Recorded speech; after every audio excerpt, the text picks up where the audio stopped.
Africa, Africa mia. Bonjour, Bonkana Maïga.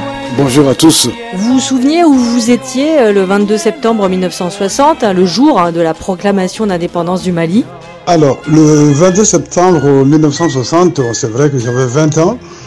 C'était une grande fête. D'abord l'indépendance, et on était pressé d'aller voir les militaires pour le défilé. C'est surtout le défilé qui nous impressionnait. Nous, on était à Gao. Gao est à 1250 km de Bamako. Voir l'armée là qui défile, c'était vraiment la fête. Moi, j'avais mon orchestre qui s'appelait le Negromand, et nous, on attendait le soir pour faire danser les hommes et les femmes de Gao. On était contents. 3 ans plus tard, donc en 1963, vous êtes recruté avec 9 autres jeunes étudiants venant de tout le Mali pour être envoyés à Cuba, suivre une formation au conservatoire de la Havane. C'est un projet du président Modibo Keïta pour promouvoir l'émancipation face au modèle colonial français, y compris via la musique.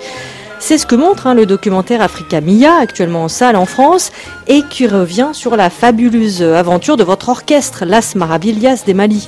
Le fait de voir des Africains pour la première fois débarquer sur l'île de Cuba, chez Fidel Castro, avec Che Guevara et tout ça là, ils nous avaient tout donné. Rien ne manquait à ces étudiants blanchis, nourris. On a passé 10 ans, c'est comme si on avait passé 10 mois à la Havane. Parce qu'on était loin de nos parents. Quand on écrivait une lettre, il faut 45 jours, 2 mois pour avoir la réponse, donc on avait cessé d'écrire.